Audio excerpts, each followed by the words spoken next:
tous, aujourd'hui sur Conscience TV, une nouvelle fois, et comme chaque mois, j'ai l'immense plaisir de retrouver Nora Tourmaline, spécialiste en runes, mais surtout en dragons. Dragons avec lesquels on va partager aujourd'hui une quatrième chronique sur le sujet de l'alignement avec l'âme. Bonjour Nora. Bonjour Stéphane. Bon, j'espère que tu vas bien, j'espère que les dragons t'entourent et sont prêts à t'accompagner dans cette nouvelle émission que l'on va développer ensemble. Quatre parties dans cette chronique, avec tout d'abord une première approche qui concerne l'entrée dans son authenticité. Alors, je suis à ton écoute sur cette approche.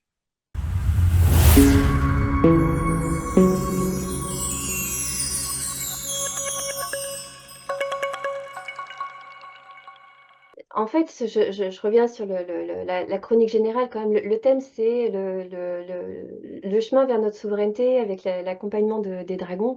Et donc, effectivement, on a déjà vu les bases, on a déjà vu le contact avec notre force intérieure, on a déjà vu les blessures. Et du coup, aujourd'hui, on arrive sur cette quatrième chronique. Donc, cette reconnexion, enfin, cet alignement avec notre âme. C'est des choses qu'on a déjà vues un petit peu dans les bases, puisque dans les bases, les dragons nous racontaient que la première chose, c'est déjà de retrouver le contact avec notre source, avec notre lumière intérieure, quel que soit le nom qu'on peut lui donner. Et là, forcément, quand on parle de revenir à l'authenticité, on revient sur cette base-là. On a fait un petit peu de dépoussiérage avec la thématique de la guérison. On a retrouvé notre force, notre puissance intérieure. Et là, du coup, on en arrive à cette notion d'authenticité. Pour moi, c'est pas l'authenticité, c'est pas dire tout ce qu'on a à dire, tout ce qui est là, tout ce qui passe par la tête, voilà, se lâcher complètement. C'est d'abord être authentique avec soi-même. C'est là, si je me centre, qu'est-ce qui est là? Et puis parfois, il y a plein de choses à la fois. Et ben voilà, j'accueille tout ce petit monde. Il y a à la fois de la joie, de l'enthousiasme, de la peur, voilà.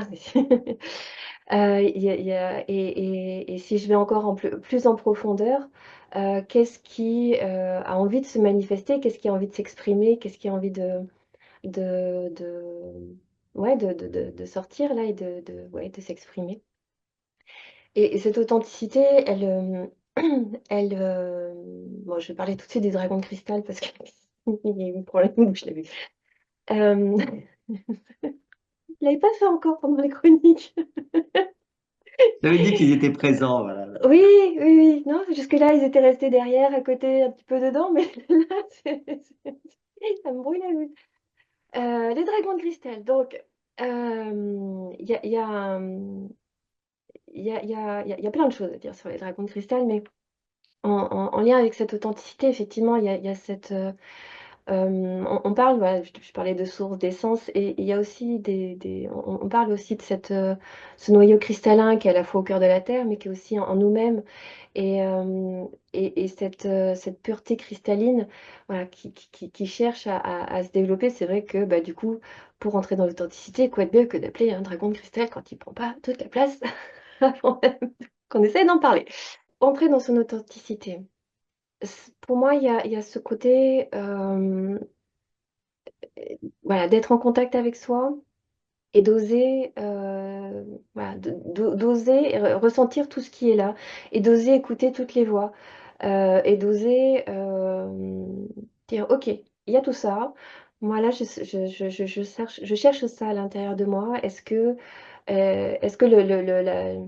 la partie la plus belle, la plus pure, la plus joyeuse, voilà, quelle que soit plus pleine d'amour, quels que soient tous les mots qu'on peut mettre derrière, peut être celle que je vais offrir là à l'instant avec la personne avec qui je suis, ou même pour moi-même ou pour la nature. Euh, c'est, c'est, euh, c'est, ça veut pas dire être toujours évidemment dans du piou-piou, tout est beau, tout est rose, hein. C'est aussi savoir poser un nom quand c'est pas OK, évidemment. Et ça, c'est vrai que tous les dragons sont, il n'y a pas de problème avec eux voilà, pour oser trancher. même si c'est toujours dans la bienveillance. Pour apprendre, pour les personnes qui ont du mal à dire non, c'est vrai que les dragons sont quand même top. Parce que là, il y a un truc qui se ramène avec de la puissance et dit, bon, on arrête de se cacher, on arrête de faire semblant, c'est non. Qu'est-ce que je pourrais dire d'autre? Dans cette... Ouais, il y avait les runes aussi quand je suis préparée. Ouais, pour moi, la rune à Galaz, c'est une rune de... C'est vraiment une rune de passage et c'est une rune qui demande un dévoilement, qui demande un dénuement en fait intérieur voilà. Si j'enlève tous les masques, si j'enlève tous les rôles, le rôle de mère, de femme, d'épouse, de professionnelle, de tout ce que tu veux, voilà, qu'est-ce qui reste en fait? Et c'est ça, être en contact avec cette facette authentique de nous. Et après, bah, du coup, comment je peux la présenter au monde, comment je peux me présenter, comment je peux être voilà, partout. Est-ce que c'est possible? Est-ce que c'est pas possible? Est-ce que là, oh là, bah non, bah là, moi, je m'en sens pas du tout aujourd'hui, bah écoute, on va faire autrement. Et puis, quand j'aurai le temps, bah, je vais aller voir qu'est-ce qui fait que j'ai pas pu être totalement authentique à ce moment-là. Euh, c'est, c'est, j'ai mis en fait cette partie sur la guérison des blessures, mais pour moi, c'est pas aller non plus tout le temps, tout le temps, tout le temps aller chercher les blessures, parce que d'abord, je sais pas si un jour on en a fini après 20 ans, mais non, il y en a encore même si c'est de plus en plus léger, de plus en plus joli. Pour moi, c'est avant tout vivre et puis justement observer ce qui est là et continuer ce travail justement parce que je cherche à offrir quelque chose de plus grand, de plus beau de moi, bah, de voir quand c'est possible, quand c'est pas possible, et puis revenir en arrière, reprendre ce temps, aller guérir, et ce qui fait que la prochaine fois, je pourrai encore plus être authentique. Est-ce que l'authenticité, alors je voudrais la découper la scinder en deux parties, pardon. L'authenticité personnelle, déjà, n'est pas aussi évidente que cela à acquérir. Ça nécessite une forme d'introspection, je l'imagine. Mais l'authenticité auprès des autres dans un contexte social qui fait souvent appel à la diplomatie, à l'hypocrisie, est-ce que ça ne va pas à l'encontre de son authenticité précisément? Après, c'est aussi une histoire de choix.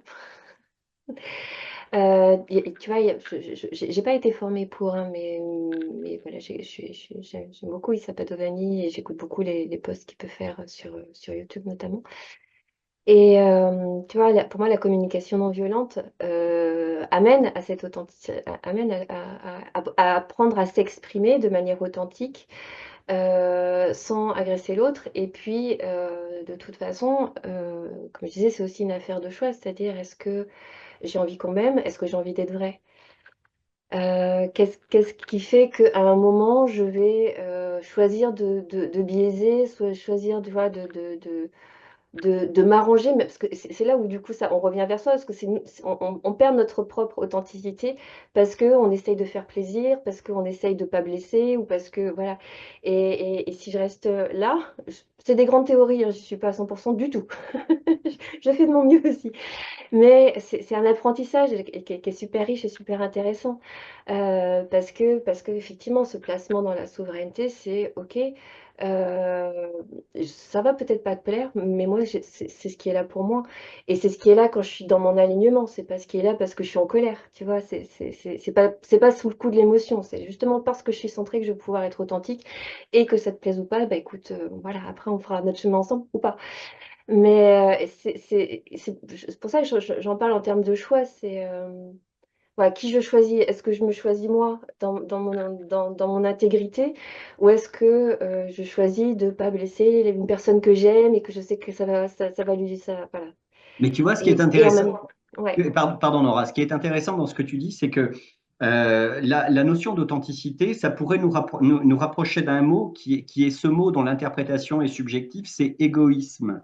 Parce que finalement, si tu le prends au sens littéral du terme, l'égoïsme, c'est se recentrer sur soi-même.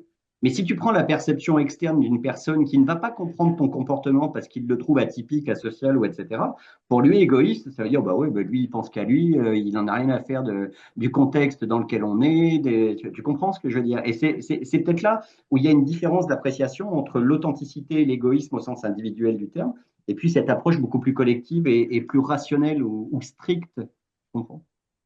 Après, c'est de toute façon, c'est comme, c'est pareil, hein, il y a des jugements sur lesquels on ne peut pas, voilà, c'est le point de vue de l'autre. Et cette quête intérieure d'alignement, de ce qui est vraiment là, ce qui est juste, ce qui est à sa place. Si moi je suis à ma place, je vais peut-être aussi consciemment et inconsciemment inviter l'autre à prendre la sienne. Et peut-être que voilà, ça va déstabiliser sur le moment, ou peut-être qu'il n'en a rien à faire et qu'il va se casser pas content. Et peut-être qu'au contraire, ça va le stimuler en disant, mais ok, eh ben, finalement, ouais, non, mais t'as raison, moi aussi. Tu vois, moi aussi, j'ai envie d'être à mon écoute. Et c'est, c'est, euh, l'égoïsme, pour moi, c'est si j'agis en fonction de mes besoins, mais pas mes besoins du cœur, pas les besoins de l'âme, mais mes besoins égotiques. Tu vois, je prends l'étape du dessous où, oui, mais moi je veux ça, moi je veux ça, moi je veux ça, tu vois. On n'est pas sur le même. Pour moi, on n'est pas sur la même énergie, en fait, hein. Pour revenir au dragon, comment l'approche et puis cette conscience dragon que tu évoques assez fréquemment peut nous permettre d'entrer dans notre authenticité concrètement? Ben, concrètement, c'est si je sais que là, je vais avoir un rendez-vous avec quelqu'un et que c'est une relation un petit peu compliquée, je peux déjà appeler les dragons de cristal, ça peut être aussi les dragons d'or, plutôt avant les dragons d'or, ou non, les deux. Parce que les dragons d'or, il y a deux grands aspects aussi chez les dragons d'or, c'est-à-dire ce positionnement, c'est à la fois, je suis dans ma lumière, mais je suis voilà, très là.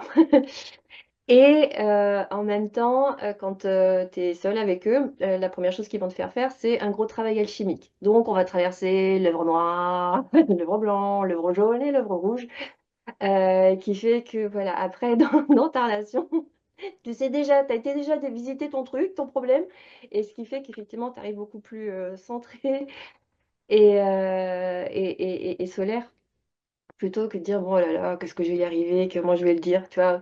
Commencer à réfléchir sur préparer tout un discours. Donc là, on perd totalement la notion d'authenticité, hein, c'est clair. On perd la spontanéité. Il y a les dragons d'air aussi qui peuvent être là parce qu'il y a ce côté très ouvert, très aérien, le côté très... ouais, ils peuvent aussi, il y a aussi ce côté de... Bon, alors, dans le mental, c'est quoi qui est en train de se jouer? Donc, comme les dragons de l'air sont très, très liés aussi sur le plan mental, c'est... Alors, attends, on va mettre un grand courant d'air et puis on va essayer de récupérer les deux, trois trucs là qui font du n'importe quoi. On va les faire discuter. Et qu'est-ce qu'il peut y avoir d'autre?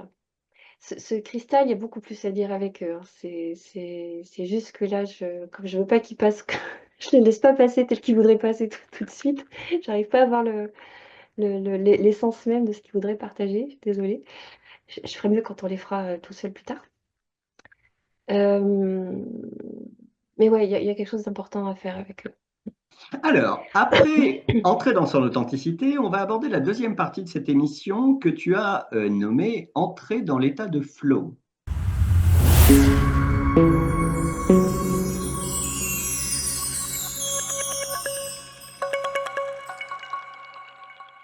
J'ai gardé le mot anglais, alors je suis pas. Voilà, si, il y a des fois j'utilise des anglicismes quand même. Mais parce qu'il y a voilà, il y a ce mouvement, il y a cette vague, il y a ce côté très, euh, voilà, à la fois de lâcher, à la fois d'être là et à la fois de lâcher.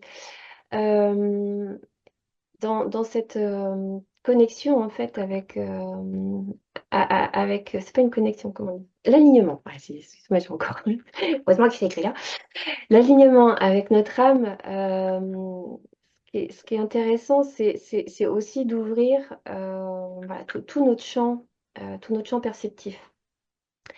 Et donc, voilà, qu'on appelle aussi notre multidimensionnalité, qu'on appelle l'atelier weird dans la tradition nordique. Voilà, il y a vraiment tout cet espace avec tous les flux qui se passent, à la fois nos flux personnels, à la fois bah, les flux de chacun, et puis la grille planétaire, et puis plus loin encore. Voilà. Donc il y a vraiment tout quand on ouvre, quand on s'ouvre à se percevoir, quand on s'ouvre à ce champ. euh, Bah, on se rend compte, c'est waouh, il y a tout ça. Et pour moi, c'est important aussi de pouvoir agrandir nos perceptions jusque-là. Tout est déjà là, il y a rien à faire si ce n'est dire, bah ouais, je peux le faire aussi. Donc, bah, ça marche, hein.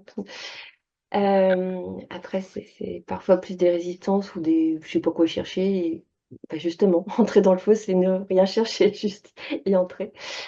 Et il y a, voilà, c'est un espace aussi qui permet de voir l'espace de tous les possibles que l'on peut créer, l'espace de toutes les réalités, voilà, les interactions avec les uns les autres et comment on peut, parce que je suis en contact avec moi, je peux bah, m'ouvrir euh, m'ouvrir un peu ouvrir les ornières. Tu vois, effectivement, comme tu disais tout à l'heure, je suis un petit peu trop comme ça, je suis un petit peu trop dans mon monde. Et si je regardais, voilà, le monde en son entier, quelle place j'y ai et ouais, qu'est-ce que je peux, voilà, qu'est-ce que je peux y faire, s'il y a quelque chose à faire, ou juste être, je ne sais pas.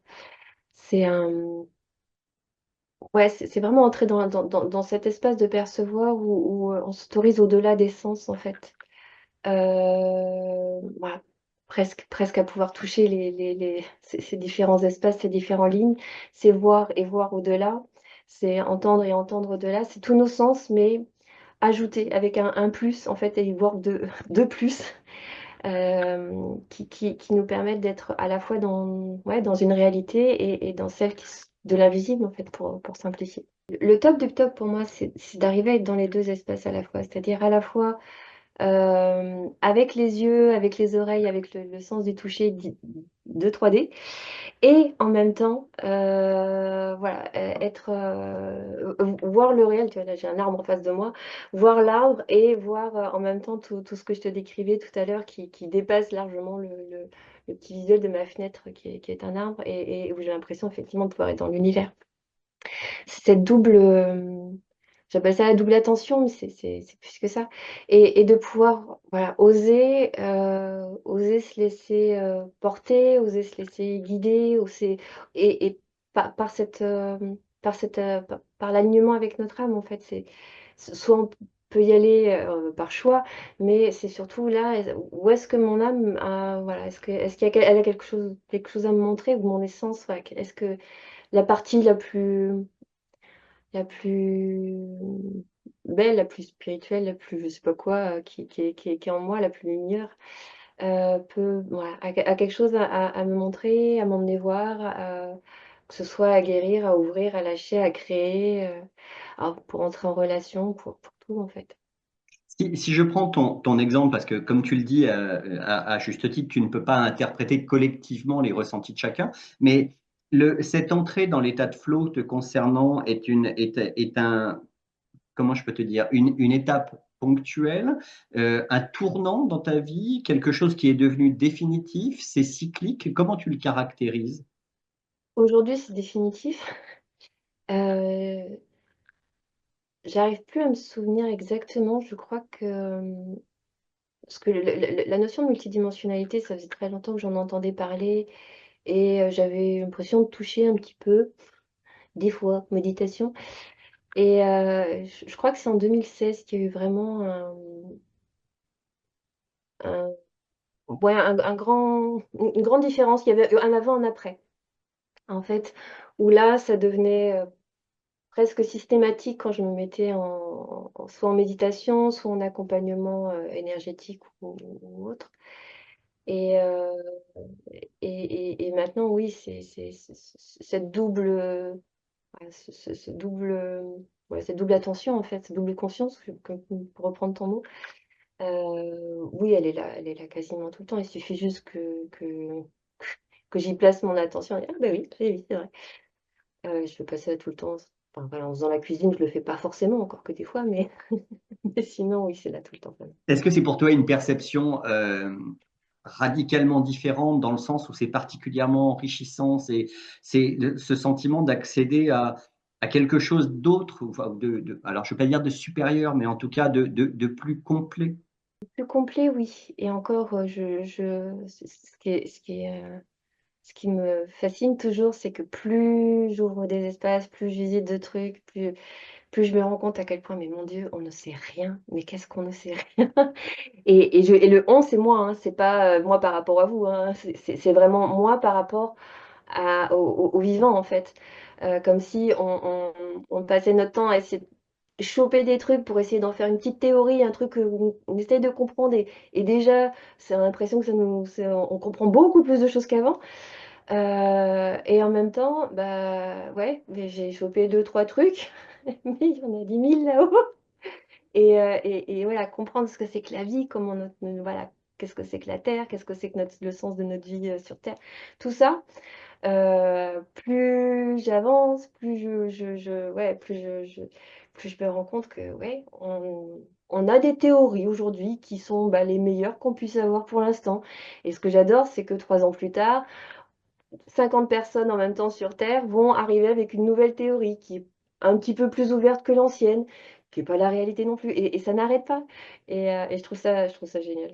Se dire qu'effectivement, entrer dans l'état de flow tel que tu le définis permet cette. Alors, moi, j'utilise le terme conscience parce que, bon, d'une part, ça fait référence à la plateforme, mais c'est surtout parce que le terme me semble le plus approprié parce que je n'ai pas de terme qui qualifie cette entrée dans l'état de flow et je comprends que l'anglicisme, finalement, ne soit pas si mauvais dans le cas présent et permettre de ressentir quelque peu cette forme d'évolution, voilà, cette forme d'évolution de la conscience, je ne sais pas comment on peut la qualifier, et c'est vraiment très, très intéressant.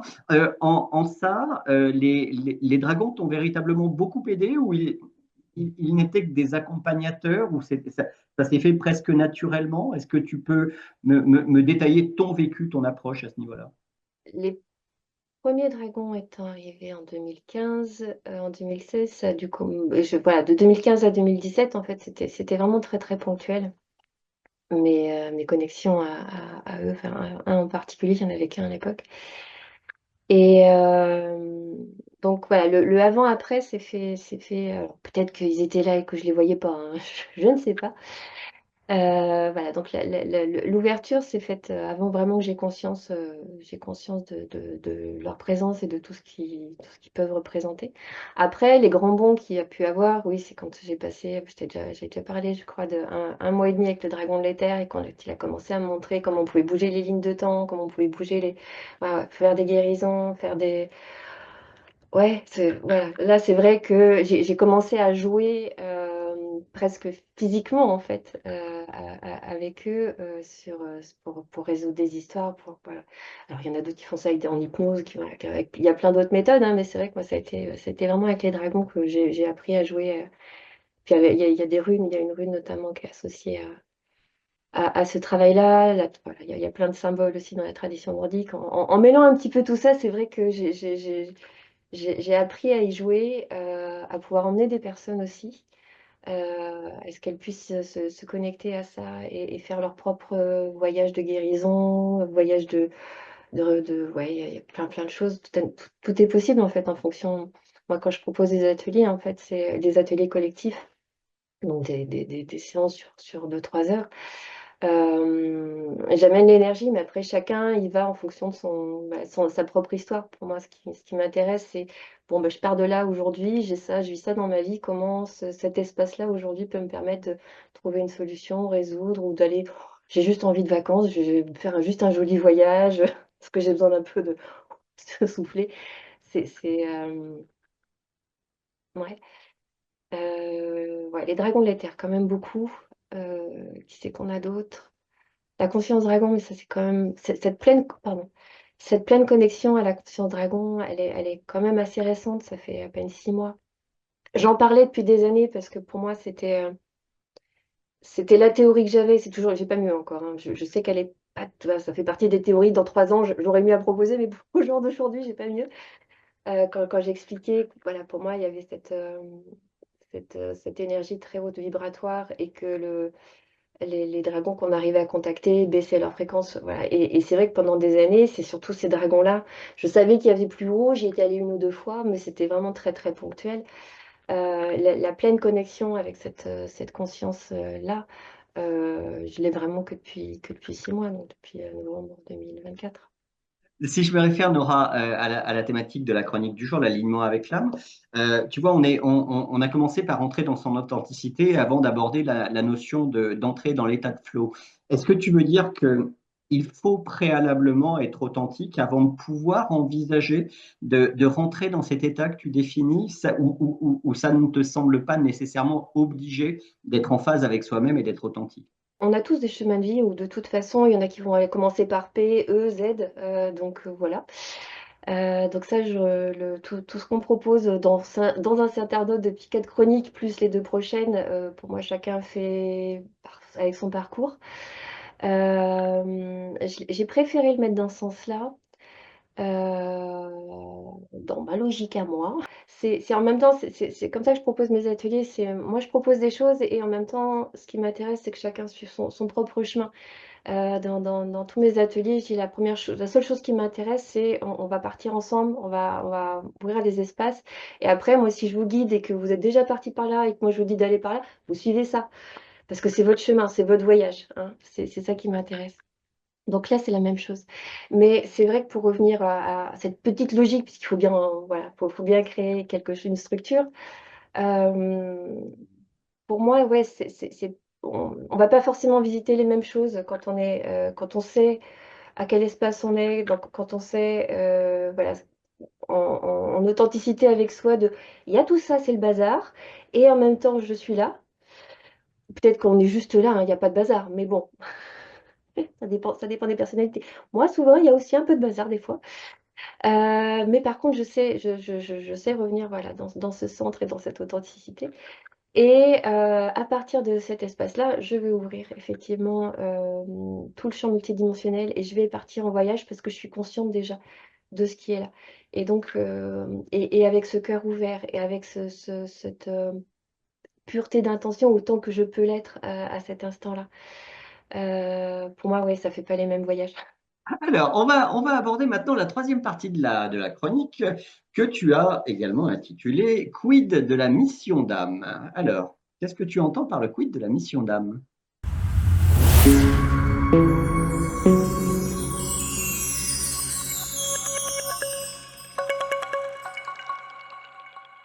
J'ai très longtemps hésité à la mettre et en même temps, c'est une thématique qui revient tellement que je me suis dit, bon, on va la mettre quand même.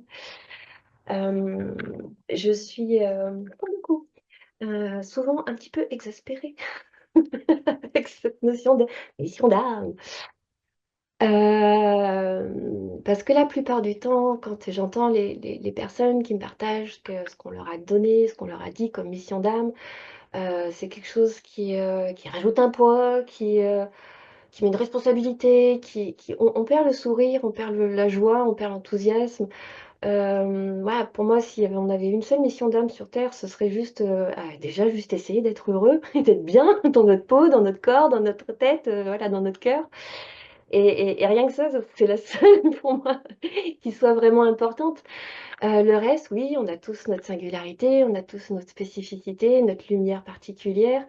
Et oui, on va lui offrir des espaces différents, mais et on a des tâches qu'on va naturellement, voilà, qui vont naturellement nous guider. Parce que notre point de base, c'est d'abord, je suis en contact avec moi et j'apprends à me connaître et j'apprends à connaître qui je suis. Donc forcément, je vais aussi petit à petit sentir que bah, c'est plus par là que je vais te diriger que par là. Mais voilà, ouais, cette notion de mission d'âme, c'est quelque chose que j'aimerais surtout démystifier en fait ici. Et avec les dragons qui sont tellement, tellement joueurs, tellement un peu espiègles aussi des fois, vraiment quand on se prend trop au sérieux. Ouais, ouais, c'est pas possible d'être sérieux quand on parle de mission d'âme et qu'on veut jouer avec des dragons. Donc finalement, j'ai accepté de la mettre, ne serait-ce que pour donner ce message-là. Voilà, t'es pas là pour sauver ta lignée, t'es pas là pour, voilà. À partir du moment où c'est quelque chose qui, qui, qui est, qui est léger, qui est joyeux, même si, voilà, après, il y a la vie, donc forcément, il y a des hauts, il y a des bas, ça n'empêche pas, hein. Mais malgré tout, l'élan reste là et c'est un élan joyeux. C'est pas un moteur parce que j'ai des casseroles et qu'il faut que je les lâche pour tout le monde. Enfin, et j'avais juste envie d'en parler pour démystifier ça.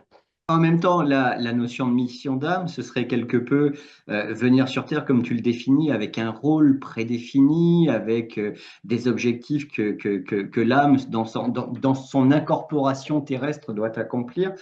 C'est vrai que ta notion et ton approche plus dédiée au bonheur et au vivre, tout simplement, quoi, me paraît beaucoup plus en phase avec mes propres aspirations, effectivement. Ça me paraît à la fois déresponsabilisant. C'est vrai que tu as utilisé un terme qui me paraît judicieux, la notion de pression. Tout de suite, là, voilà, tu as une âme, tu dois faire ça, c'est ton projet, voilà, c'est ce qui t'a été gravé dans non, ça, je conteste également l'approche de la mission d'âme, effectivement. Je suis assez d'accord avec toi. Mais j'ai ma fiche de route avec 36 cases à cocher, j'en ai coché que 4. Comment je vais faire? J'ai 60 ans maintenant, c'est foutu. Faut la paix Ouais. un peu, non? Non, non, mais c'est vrai. T'as pas juste envie Mais, de vivre un peu là, tu veux mais c'est ça, c'est ça. Ouais, non, mais c'est tout à fait vrai. Mais justement, dans la relation que tu as avec les dragons qui, d'après ce que tu me dis, qui sont à la fois facétieux, qui sont espiègles tels que tu le définis, ils désacralisent totalement cette approche de la mission d'âme. Ce que j'entends le plus, en fait, c'est vraiment, et c'est pour ça d'ailleurs j'ai nommé ces chroniques sur le thème de la souveraineté, parce que voilà, leur chemin avec moi en tout cas, c'est la principale. Si on avait une mission d'âme, ce serait celle de la souveraineté, qui inclut d'être heureux, d'être joyeux, d'être bien dans sa peau, d'être Tout à fait. authentique, d'être voilà. Et de pouvoir voilà, créer des choses, manifester des choses, et avec tous nos dons, parce qu'effectivement, on a un potentiel de dingue en tant qu'humain, on a à peine exploré ça. Dans les 20 dernières années, on a ouvert à ça un tout petit peu plus et c'est déjà magique, mais il y a tellement plus et vivement les générations futures qui vont découvrir encore tellement plus et avec une facilité parce que voilà, c'est un petit peu comme si c'était en marche et que de toute façon, c'est tout ce que nous, on a galéré pour ouvrir. Les générations d'après, bah, ça va être déjà là et eux vont galérer pour ouvrir quelque chose d'autre pour les suivantes, etc. Mais ça va tellement plus vite et ce potentiel-là, ça va. En tout cas, moi, j'y crois. Donc, pour revenir à ta question, mission d'âme, après, voilà, j'imagine qu'il y a plein d'autres définitions, mais c'est vrai que c'est le retour d'expérience que j'ai des personnes qui m'ont parlé vraiment de tout ce qu'on leur a donné comme case, voilà, comme karma, comme machin. Voilà. Ouais, je Après, comprends très bien. peut-être qu'il y a plein d'autres thérapeutes qui ont une autre définition et qui voilà, je parle juste vraiment des personnes que j'ai rencontrées et qui avaient cette vision qui me semblait tellement lourde de ah, je suis venue ici, je suis venue sur Terre pour ça. Ouh, bah, moi, je n'aurais pas envie. Moi, je joue pas si c'est ça, tu vois.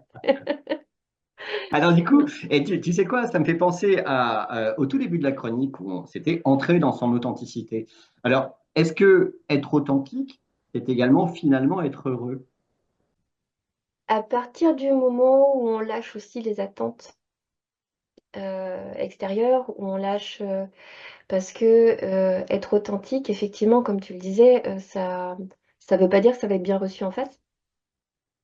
Donc, si je peux ne pas prendre personnellement ce qui va m'être envoyé dans la figure, si je suis pas attachée à une réaction spécifique d'une personne, tu vois, c'est vraiment si je lâche l'extérieur en disant là, est-ce que je suis vraiment dans ma souveraineté? Est-ce que je suis authentique avec moi-même? Est-ce que c'est le meilleur aussi que je peux offrir au monde parce que je suis en contact avec moi et que bah, ça plaît pas, bah, voilà. Si j'ai pas d'attente en face, c'est OK. Donc oui, je peux être heureuse si j'ai des attentes. Donc si quelque part il y avait un petit truc encore caché qui disait que oui, mais tu te rends compte, je vas plus t'aimer, machin et tout. Effectivement, là, Donc, on entame la quatrième partie de cette chronique qui s'appelle Découvrir, explorer ses aspirations profondes. Alors, je te pose une question toute simple. Quelles sont tes aspirations profondes?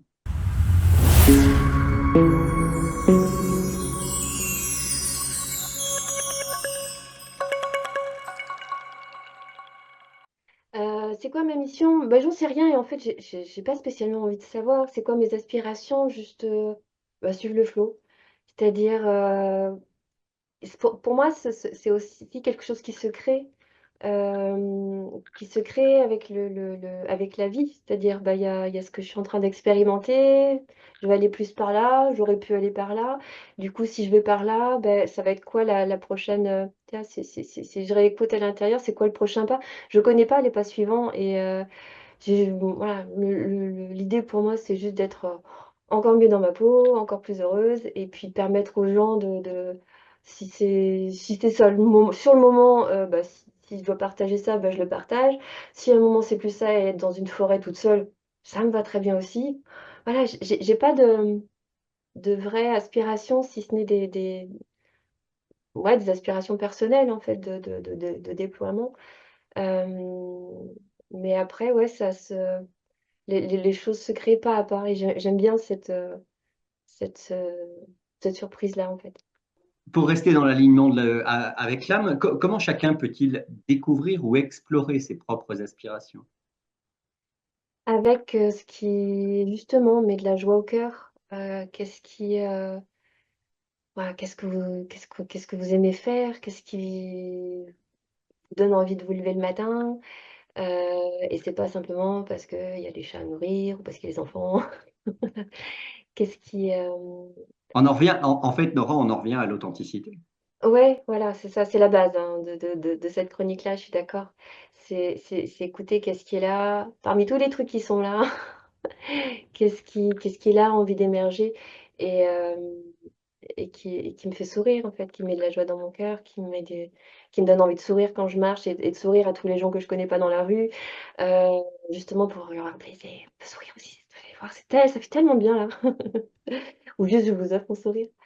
Mais ouais, qu'est-ce qui le comment, en fait, ça se décline tout seul après, parce que la vie va s'en charger. Pour moi, c'est plus une question vibratoire de, d'aller à l'écoute de qu'est-ce que on a, je sais plus si on en avait trop parlé quand on avait fait la première chronique en parlant de notre singularité. On a une énergie particulière, qui est une couleur particulière, qui est une vibration particulière, qui est unique, en fait. Et elle se goûte en fait. Voilà, pour les personnes qui font des soins à distance, quand vous vous connectez à la personne, vous allez sentir une énergie spécifique qui sera complètement différente d'une autre et d'une autre et d'une autre et d'une autre. Et voilà, peut-être que certains vont voir exactement l'énergie, d'autres sentir, d'autres voilà, avoir une perception. Comment à partir de cette vibration, on peut justement laisser naître des aspirations, laisser naître quelque chose ouais, qui est vraiment soi et voilà, qui va pouvoir être peut-être concrétisé ou en tout cas déployé dans la matière, dans le quotidien. Mais l'idée, c'est il y a cette essence, il y a voilà, ce qu'on a appelé là l'âme. C'est pareil, on aurait pu passer 2 heures à discuter sur qu'est-ce que c'est que l'âme. C'est pareil, chacun donne sa définition, hein. Pour moi, c'est vraiment on va le dire comme cette partie qui est nous et qui est unique. Et l'idée, c'est déjà voilà, de se rencontrer soi comme on peut rencontrer l'autre en étant coupé des sens physiques, mais vraiment en ouvrant au contraire les sens vibratoires. Mais c'est souvent plus facile de regarder l'autre que de se regarder soi. Mais ça se fait en méditation, ça se fait juste en posant l'intention parce qu'on n'a peut-être jamais essayé aussi, tout simplement. Et à partir de cet espace-là, de cette couleur, de cette vibration, voilà, demander à ce que quelque chose prenne corps, se fasse voilà, se matérialise, se densifie en fait. Même juste avec un mot sur l'écran du mental, hein, tu vois. Alors, c'est quoi mon aspiration du jour? Ou piocher une petite carte. Très bien. Alors, pour résumer, pour faire une petite synthèse de l'alignement avec l'âme, je vous dirais, suivez les conseils de Nora. En clair, entrez dans votre authenticité. Entrez également dans l'état de flow. Alors, vous le faites en passant d'abord par l'authenticité ou le flow en premier. Ça, c'est vous qui voyez.